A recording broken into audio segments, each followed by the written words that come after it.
kulanti wanaagsan saaxiibayaal soo dhawaada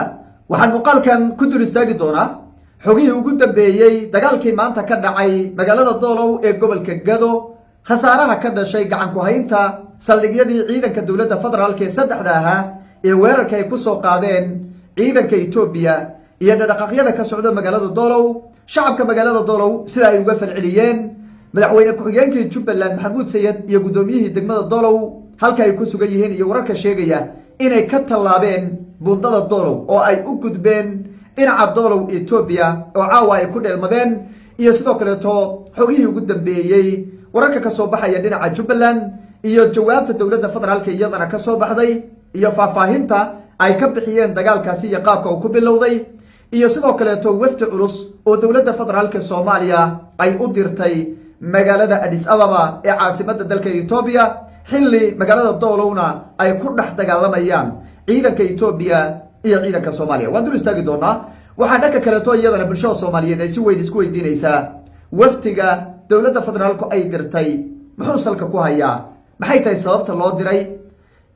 xilli waliba ciidanka Itoobiyaba ay weerar yihiin oo ciidankii Soomaaliyeed ay dhibaato ku hayaan oo ay madaafiic kula dhacayaan iyagoo waliba goobahoodii ku sugan iyadana arrintaas oo falcelin weyn ay ka dhalatay shacabka Soomaaliyeedna ay si weyn u hadalhayeen saacadihii la soo dhaafay waan dul istaagi doonaa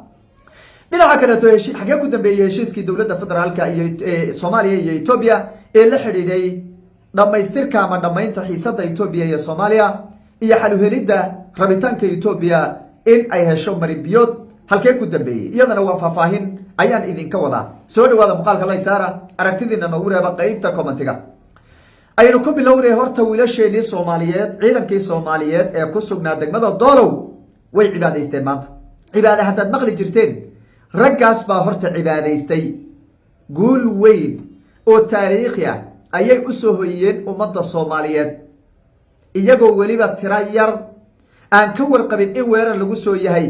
ayay madaafiicun aroortii ku waabaristeen nig guryahoodii lala dhacayo oo yaa la dhacaya ciidan Itoobiyaan oo ka waxa weeye ay soo barbariyeen Maxamuud Sayid iyo gudoomiyihii degmada yaa madaafiic ku bilaabay gig ayagana hobariiska dheen way iska caabiyeen dagaal culus bay la galeen wayaanadii socotay Itoobiyaanka socday afka intay ka galiyeen baaruuda ayay dib u cayriyeen waxay barbaraha bulshada soo galiyeen inay qabsadeen saldhigga ciidanka booliska Soomaaliyeed xeelad ciidan bay intay uga baxeen ciidankii booliska ayaa dhabar jabin lagu saabaa dhabarka laga wada joogto qadin laga galiyay arbay kala carreen saddexdii saldhig ee kala hay saldhigga ciidanka booliska saldhigga nabad sugidda iyo sirdoonka saldhigga militariga saddexdaba ciidanka Soomaaliyeed baa ku sugan oo caawa ku sugan Itoobiyaankii dib ay u carreen xeryahooda galeen iyagoo meydii dhaawac iyo xinjir wata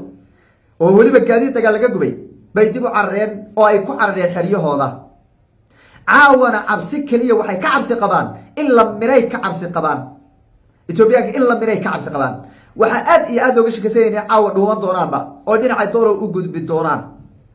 dagaalku horta saas u dhacay guul weyn bay dhalinyarada keeneen dhaqdhaqaaq baa magaalada ka socda ciidanka dowladda goobahoodii bay ku sugan yihiin hawlahoodii shaqo ee ay ka wadeen degmada doolow ayayna gudanayaan warar hoose oo helayno ayaa sheegaya in Maxamuud Sayid madaxweyne ku-xigeenka Jubbaland iyo sidoo kale gudoomiyihii degmada doolow oo ayagu Itoobiyaankan hagayay oo daba socday inay caawa u carareen dhinaca doolow doolowda kale deegaanka Soomaalida buunta u dhaxaysa labada doolow in yar baa u dhaxayso badnayn oo gabadhidu wax yar daqiiqada gudahooda ay ku imaadaan marka labada doolow way saaran yihiin buuntadaas loo kala gooyaa doolowda marka dhinaca dowladda deegaanka Soomaalida ay caawa u gudbeen baa la yiri oo ay ku dheelmadeen Maxamuud Sayid iyo gudoomiyihii degmada doolow halkaas baa loola carray waxaa laga cabsaday in shacabka magaalada doolow iyo ciidanka dowladda oo ayagu istaageersan in weerar ay ku soo qaadaan oo caawa la miro xataa xiradii Itoobiyaanka way isku amiri waayeen way carreen doolow way caawa u gudbeen baa la yiri dhinaca kale dagaalkan maanta ayaa ku soo aadaya xilli dowladda federaalku ay wafdi heer sare u dirtay magaalada Addis Ababa ee caasimadda dalka Itoobiya wafdiga falcelin badan baa ka dhalatay shacabka Soomaaliyeedna saacadii la soo dhaafay si weyn ayay u hadalhayeen oo waxaa la isweydiinayaa wafdigan dowladdu ay dirtay ay ku sheegtay taabagelinta iyo dhammaystirka heshiiskii ankara ma etoobiya wax doonaysay oo inay soomaaliya u imaato ahayd mise soomaaliya wax doonaysay oo etoobiya inay u tagtaan maxaase isku soo beegay wafdi dowladdu ay dirto iyo dagaal ciidanka etoobiya ay qaadaan maxay tahay sababtase ciidankan etoobiya ay weerarka u yihiin ciidankii dhalinyarada soomaaliyeed ay u laynayaan dowladdii federaalkana ay bad ula hoos ordayso waa arrimaha bulshada soomaaliyeed sida weyn ay isku weydiinayaan weeye wafdigan horta dowladdu ay dirtay waa khalad weyn gaf buu ku yahay midnimada ummadda soomaaliyeed gaf buu ku yahay wadajirka ummadda soomaaliyeed gaf buu ku yahay qarannimada soomaaliyeed waa gabidhac siyaasadeed iyo ceeb weyn oo ummadda soomaaliyeed usoo hoyatay weye maxaa sabab u ah etoobiya wax doonayse waxay ahayd in wafdiga etoobiya ay imaadaan magaalada muqdisho lagu wada hadlo waxa wax doonaya waa etoobiya soomaaliya ma aha waxa wax rabta eele badda soomaaliya qayb iga jara waa etoobiya maxaa laga doonayaa waa ayaan daro ummadda soomaaliyeed usoo hoyatay qaranna maanta laguma tilmaami karo ninkaas maanta jooga meeshii xasan sheekh maxamuud la yidhaahdo madaxweyne laguma tilmaami karo qarankeenina god buu ku dhaca la dhihi karaa run ahaantii waa ayaan daro inteeda leg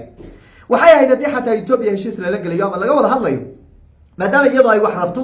inay muqdisho imaataa la rabay inay iyadu soo baxdaa la rabay inay iyadu imaato magaalada muqdisho wafdi soo dirsadaan baa la rabay oo halkaa lagu wada hadlo ama dalka dibaddiisa lagu wada hadlo ma ahayn in dowladdu intay wafdi dirto la yidhaahdo waxay dhammaystirayaan rabitaankii etoobiya ee badda heshiiskay dhammaystirayaan bal ayaan daradeed bal waxaas feeri ma waxaas hadda dowlad dhihi karnaa ma waxaas hadda siyaasiyiin ku tilmaami karnaa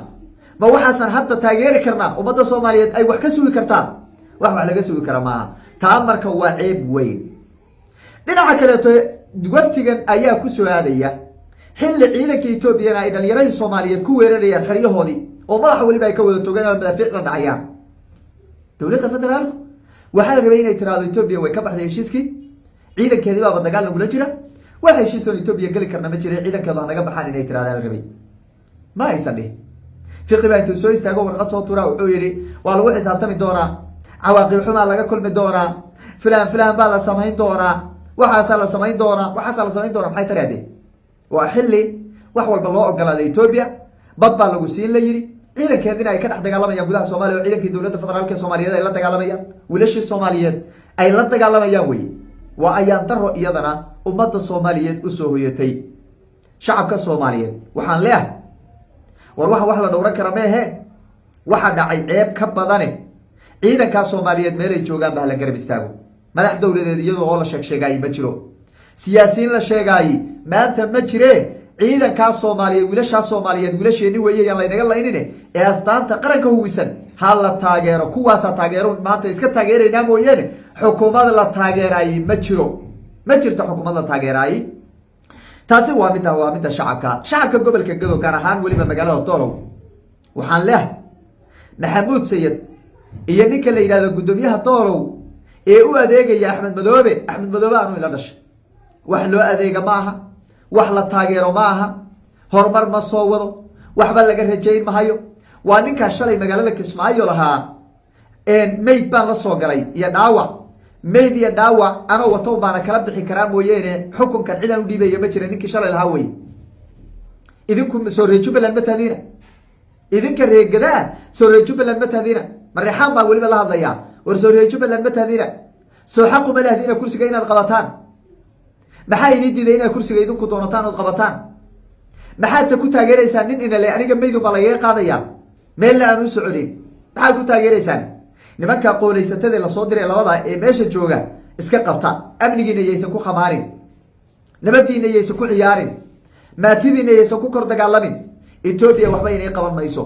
etoobiya waxay raadinaysa waa dhul soomaaliyeed waa inaan xaqiiqda ka wada hadallo weye